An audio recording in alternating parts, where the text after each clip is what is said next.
Oracolo, raccontami. Tu che hai conosciuto l'esiliato ai tempi in cui il White Project era ancora da venire, prima ancora che il suo fratello in spirito gli desse il nome di esiliato, nel giorno in cui diedi a se stesso quello di evaso. Raccontami, Oracolo, cosa faceva, che vita conduceva l'esiliato prima di essere l'esiliato? Vi fu un tempo in cui l'esiliato frequentava la scuola superiore Sarmung di Delirium City. E lo sai quale fu la materia della tesina che l'esiliato presentò per ottenere il diploma di maturità? No, dimmela tu. La distanza tra l'essere e il nulla. Peccato, speravo avessi qualcosa di più interessante da raccontarmi. Ma tu prova a riformularla così. Come fuggire dalla morte per tornare ad essere nella vita? Vale a dire, come risorgere.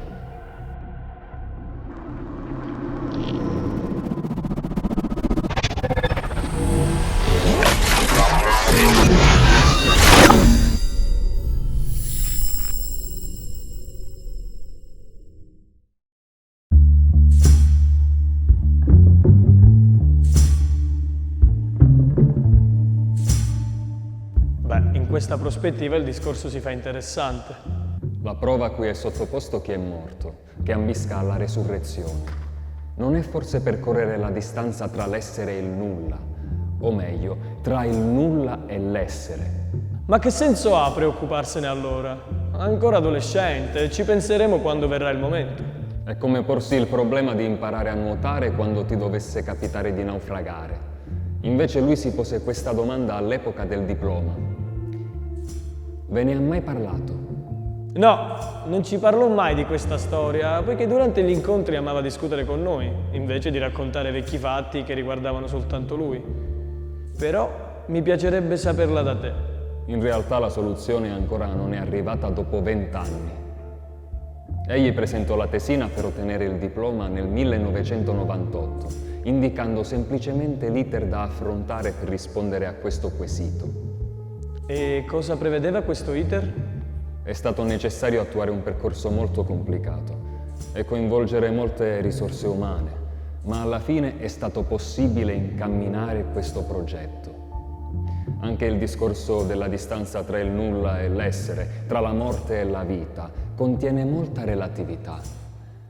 Infatti è molto relativa all'unità di misura opportuna con cui calcolarla. Cioè, se non so quanto sono lungo io quando mi trovo nel nulla, che tu mi dica che la distanza tra il nulla e l'essere è di 1 chilometro o di 1 anno luce, a me non cambia molto, perché non so quanto quel tragitto è lungo per me.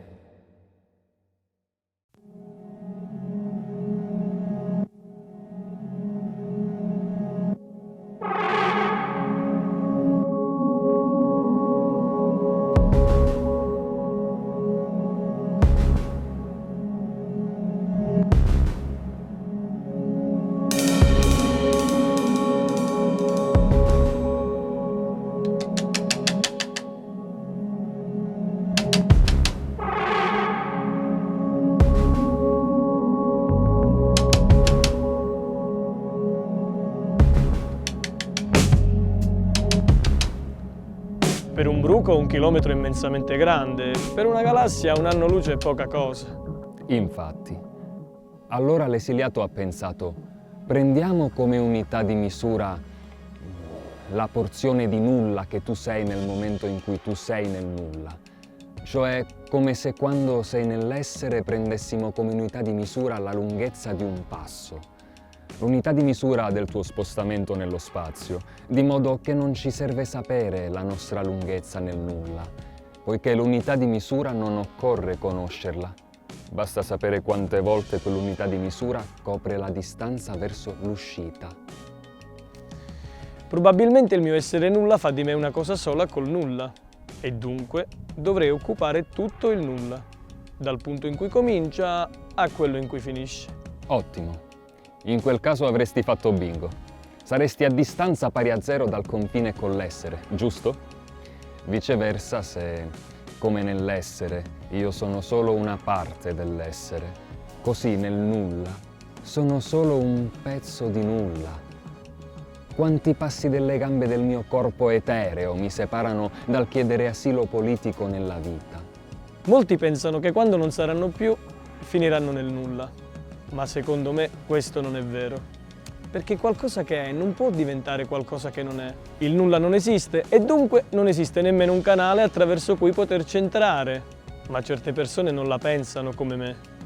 Forse nemmeno l'esiliato. Invece di pretendere di aver ragione e non convincere nessuno, la cosa più consolatoria che puoi dire a queste persone è: sì, potresti finirci nel nulla, però attenzione, la distanza per risorgere dal nulla e tornare all'essere è colmabile, anche perché nel nulla non incontri nessun ostacolo, basta che percorri una certa distanza. Non è consolatorio sapere che ci sia una luce in fondo al tunnel del nulla. Credo che lo sia. E che quando la raggiungi tu tecnicamente sei ancora sempre morto, perché non sei più il tu di adesso, ma sopravvive quello che l'esiliato chiama il tuo filo di coscienza, l'equivalente di quello che il kabbalista Aziel definisce l'atomo germe del corpo umano.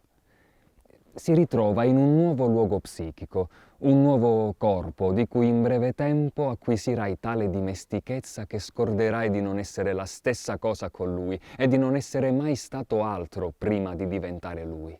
È certamente più consolatorio di uno scenario in cui rimani sempre nel nulla, suppongo. Ma dipende anche cosa mi aspetta al nuovo ingresso in una nuova forma corporea. Ma quello è l'unico problema? Eh no, dipende pure da quanto è lungo sto maledetto tunnel. Se questa distanza è l'1% della tua dimensione nel nulla, o 1 quintilione di volte la tua lunghezza nel nulla, non è la stessa cosa. Allora bisogna calcolarla questa distanza per scoprire quanto sia grave o meno il problema, quanto sia lunga la marcia per evadere dalla detenzione nell'alveo dell'inesistenza. E quanto era? L'esiliato non conosceva la risposta. Non è al profeta che compete misurare una distanza, dopo tutto. Il profeta non fa l'agrimensore. Il profeta ti dice: io se vuoi ti trovo la domanda che dovresti porti, che è già la parte più importante del lavoro, perché senza porsi domande è impossibile trovare una risposta. Anche la vedessi passarti accanto e sfiorarti, mica la sapresti riconoscere. Ma come se non bastasse, ti so anche indirizzare da chi dobbiamo andare per avere la risposta. Cosa vuoi di più da me? E chi è che ha sempre la risposta per qualunque domanda? Non lo sai, vero? Allora lo vedi che ha ragione il profeta. La risposta a qualunque domanda la dà la Kabbalah. A sostenerlo era Ari Ben-Nun, la buonanima di questo kabbalista, docente di gematria alla Sarmung High School di Delirium City. Diceva Ari che la Kabbalah ha una risposta a tutto.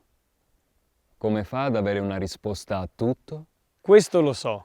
Attraverso la decifrazione della sapienza infinita contenuta nella Torah, ossia il Pentateuco, i 5 libri iniziali della Bibbia, tutti del medesimo autore, Mosè, che sono i più importanti.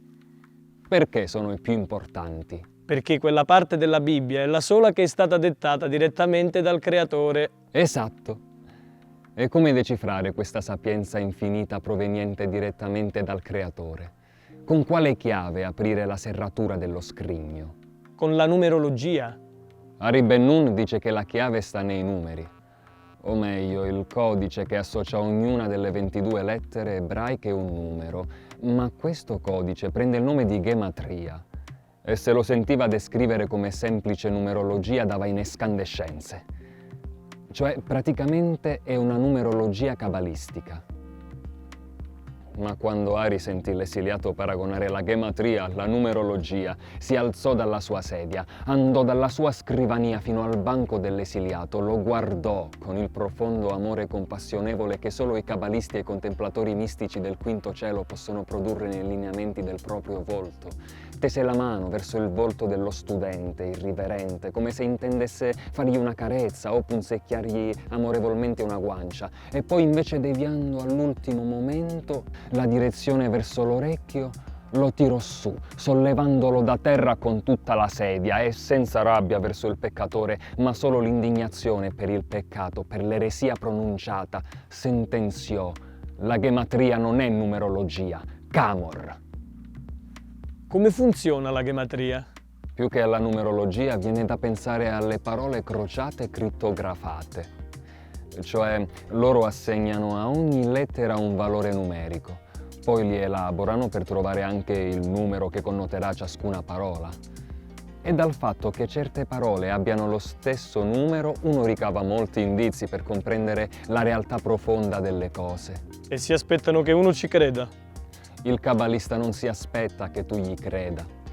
Infatti la dimostrazione della validità di questa pratica è che applicandola ci sono troppe coincidenze nella Torah per poter considerare che siano semplici coincidenze. Fammi un esempio.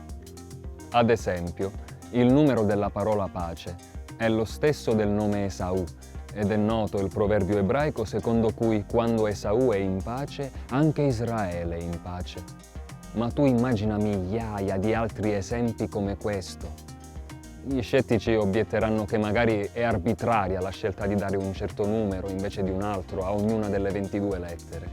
Ma qui il discorso è semplice. È proprio come con le parole crociate, crittografate. All'inizio non puoi sapere se il numero 8 va sostituito con la vocale A o con la consonante G, ma poi, man mano che procedi per tentativi, scopri che esiste solo una possibile corrispondenza, se vuoi che nel cruciverba cifrato appaiano parole di senso compiuto. Non ti sorge più il dubbio che dove c'è un 14 devi mettere la vocale E e dove c'è il 5 devi mettere la C. Idem al geometra, o come caspita si chiama. Non passa più nemmeno in mente di chiedersi perché la lettera Gimel vale 3, la Lamed vale 30 e la Shin vale 300. Forse ho capito. Solo quella serie di assegnazioni numeriche produce la valanga di apparenti coincidenze che coincidenze non sono. Per cui il calcolo attribuisce lo stesso numero a entità che sono profondamente affini nella loro essenza. E che ci fai una volta che hai catalogato tutte le parole che definiscono qualcosa in corrispondenza di ogni numero? Che ci fai con la gematria? Semplice. Puoi decifrare i segreti della Kabbalah. E che ci fai con la Kabbalah? Puoi trovare risposta a qualsiasi domanda. Perlomeno questo è ciò che il venerabile kabbalista Ari Ben Nun ha insegnato all'esiliato. E l'esiliato quel giorno ebbe orecchi per comprendere, poiché l'affettuoso ammonimento del maestro gli aveva allungato un padiglione auricolare di 5 centimetri. Ok, con la Kabbalah puoi trovare risposta a qualsiasi domanda. Ma come la mettiamo con la nostra domanda su come risorgere? Ponendosi la questione da una prospettiva di Kabbalah, uno scopre che la risposta la possiede colei che si trova esattamente in un territorio di mezzo tra l'essere ed il nulla, vale a dire la coscienza globale collettiva, la quale non è né essere né nulla. Il suo modo di esistere è di confine. Allora all'esiliato, ancora adolescente, si accese una lampadina. Era il 1997 ed egli ideò il suo primo progetto basato su questa intuizione giovanile, il Global Consciousness Project.